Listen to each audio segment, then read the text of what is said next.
अस्सलाम वालेकुम दोस्तों, कैसे हैं आप सब लोग। दोस्तों, दुनिया में मुख्तलिफ़ किस्म के सरप्राइज़ वेपन्स मुख्तलिफ़ कौमों ने, मुख्तलिफ़ मुल्कों ने तारीख़ के अंदर इस्तेमाल किए। अब ये सरप्राइज़ वेपन्स ऐसी चीज़ है कि जो दूसरे जो दुश्मन है उसको इसके बारे में मालूम नहीं होता। उसके साथ ही जंग के अंदर कुछ जिसको हम कहते हैं स्ट्रेटजिकल स्ट्राइक्स, ये भी एक जंग जीतने का एक बड़ा ज़रिया नहीं है। तो दोस्तों, हम अपनी बात शुरू करेंगे हज़रत खालिद बिन वलीद से। हज़रत खालिद बिन वलीद रज़ी अल्लाह तआला अन्हो एक ज़बरदस्त जर्नैल थे। बाज़ंतीनी अम्पायर को जब उन्होंने शिकस्त दी है, तो उनके पास एक ज़बरदस्त किस्म की स्ट्रेटजिकल स्ट्राइक उस वक़्त उन्होंने इस्तेमाल की कि वो अपनी आर्मी को उन्होंने मुख्तलिफ़ दस्तों में तक़सीम करके सब एक दस्ता उन्होंने अपनी कमान में रखा और उस दस्ते को उन्होंने अपनी आर्मी की बैक साइड पे रखा। तो वो जब देखते थे कि कोई दस्ता जो है वो शिकस्त खा रहा है, तो वो फ़ौरन उसकी मदद करते थे, बिल्कुल ऐसे कि जैसे बाहर से कोई फ़ौज जो है मदद के लिए आ गई हो।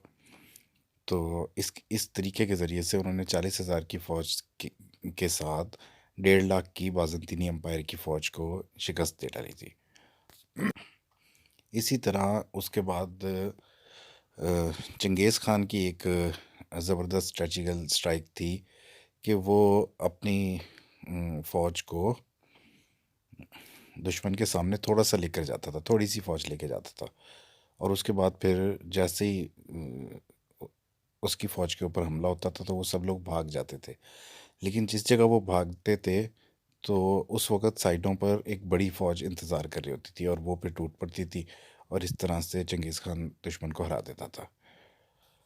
दोस्तों, दूसरी जंग अज़ीम में जर्मनी ने जिस वक़्त इंग्लैंड पर हमला किया, तो जर्मनी को मालूम नहीं था कि इंग्लैंड के पास रडार मौजूद हैं और इन रडार्स के ज़रिए से वो सरहदों पर ही, अब जर्मनी का तरीका ये है कि वो ऐसे हमला किया करते थे कि दुश्मन को संभलने का मौका ही ना दो।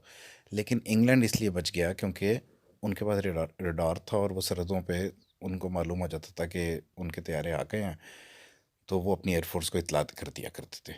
तो ये एक सरप्राइज़ वेपन था। एक सरप्राइज़ वेपन जर्मनी को उस वक़्त मिला कि जिस वक़्त, अच्छा, अब वो सर वेपन नहीं था, वो भी एक जंगी तरीका ही था लड़ने का। वो ये कि जब जर्मनी ने हमला किया है, तो जर्मनी फ़ौज अपने बहुत से जगह छोड़कर पीछे लेनिनग्राड ग्राड और मॉस्को की तरफ चले गए और उसके बाद फिर स्नाइपर्स जो थे, उन्होंने एक एक नया ही जंगी तरीका था कि स्नाइपर्स के ज़रिए से उन्होंने जंग लड़ी। कि स्नाइपर्स बहुत दूर, जो तकरीबन नज़र आने वाली जगह पर बैठकर वो स्नाइपर गन से निशाना लेते थे और आगे कोई जनरल हो, कोई उनका बड़ा अफसर हो, वो उसको मार दिया करते थे। और जर्मनी की शिकस्त की एक वजह ये स्नाइपर्स भी बने थे। तो दोस्तों, जिस वक्त अमेरिका ने अफ़गानिस्तान पे हमला किया और 2006 में अफ़गान फ़ौज ने कंधार को कंधार पर कब्ज़ा कर लिया दोबारा से, तो एक बहुत बड़ी आर्मी ने उनसे मुकाबला किया और उनको शिकस्त दे दी। और वो उस वक़्त तालिबान को ये समझ में आई कि हम लोग आमने सामने इन लोगों से नहीं लड़ सकते हैं, इनके पास हेलीकॉप्टर्स हैं, गनशिप हेलीकॉप्टर्स हैं। तो उन्होंने फिर जो तरीका इख्तियार किया वो वही स्नाइपर्स का ही तरीका था। एक तो स्नाइपर का तरीका था, उन्होंने दो तरीके इख्तियार किए बाद में जंग लड़ने के लिए, और दूसरा था जिसके बारे में हम आप आज की वीडियो पर बात करेंगे, वो था एक बमबार खुदकश हमलावर। तो दोस्तों, अमेरिका के अफ़गानिस्तान छोड़ने के बाद पूरी दुनिया में अफ़गानियों के जंग जीतने के तरीक़ों के ऊपर रिसर्च शुरू हुई। तो उनके जीतने की बड़ी वजूहात में उनके लड़ने के ये दो तरीके भी शामिल हैं कि एक तो वो स्नाइपर वार बहुत अच्छी तरीके से लड़ते हैं, बहुत दूर कहीं किसी पहाड़ के ऊपर बैठकर वो शूट किया करते थे, और दूसरा ये है कि उनके अंदर बमबार पैदा हुआ, बम्बार जाकर खुदकश हमलावर जो है वो बड़े मजमे में भी खुद को उड़ा ले, तो वो सारे के सारे को भी मार सकता है। दोस्तों, ये दोनों ऐसे जंग करने के तरीके हैं कि जिनका अभी तक कोई तोड़ मौजूद नहीं है। अगर बम्बार किसी तरीके से पहुंच जाता है किसी बड़े मजमे में और ख़ुद को उड़ा लेता है, तो उसको रोकने का कोई तरीका नहीं है। दोस्तों, कुछ दिन पहले एक बम्बार ने एक मस्जिद में, सिविल लाइन की मस्जिद में जाके ख़ुद को उड़ा लिया, जिसकी वजह से मस्जिद की छत गिर गई और तकरीबन 100 से ज़ायद लोग जो है वहाँ पर शहीद हो गए। अब ये बम्बार कौन था? तो दोस्तों, पाकिस्तान के टीटीपी के साथ ताल्लुकात बहुत ज़्यादा शदीद ख़राब रहे हैं। जबकि पाकिस्तान को अफ़गानी तालिबान ने, जो एक अमीर की हिमायत करते हैं, उन्होंने ये कहा भी था कि हम तहरीक तालिबान के साथ आपके ताल्लुकात आपका बेहतर करवा देंगे। लेकिन पाकिस्तान ने इस पर गौर नहीं किया। पाकिस्तान एक बहुत बड़ी जंगी ताकत है। इंडिया अगर राफेल तैयारे ख़रीदता है तो पाकिस्तान फ़ौरन चाइना से उनके मुकाबले के लिए तैयारी ख़रीद लेता है। पाकिस्तान किसी सूरत में भी ताकत का तवाज़ुन को ख़राब नहीं करता। तो पाकिस्तान एक बहुत ताकतवर मुल्क समझा जाता है पूरी दुनिया के अंदर। पाकिस्तान एक एटमी ताकत है। लेकिन दोस्तों, जिस तरीके से ये लोग हमला कर रहे हैं, ये वही तरीका है कि बम्बार के ज़रिए से ख़ुद को उड़ाना। तो इसका तोड़ अब पाकिस्तान ने क्या तलाश किया है?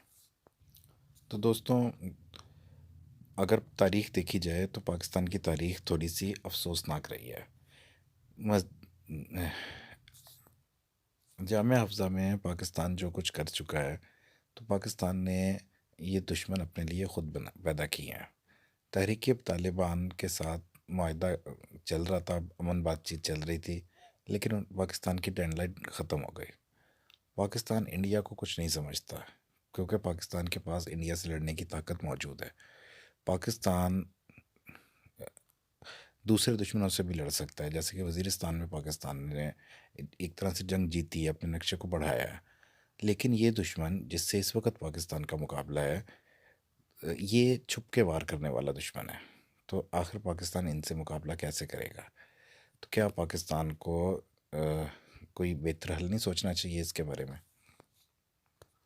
और दोस्तों, क्या पाकिस्तान को अपनी माजी की गलतियाँ, जिसका खमियाजा जो है मासूम आवाम भरती है, तो उन गलतियों को याद करके बेहतर डायलॉग्स के ज़रिए से इस मामले को हल नहीं करना चाहिए?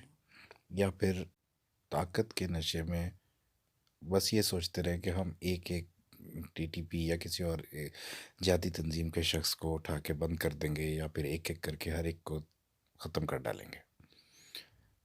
अस्सलाम वालेकुम दोस्तों।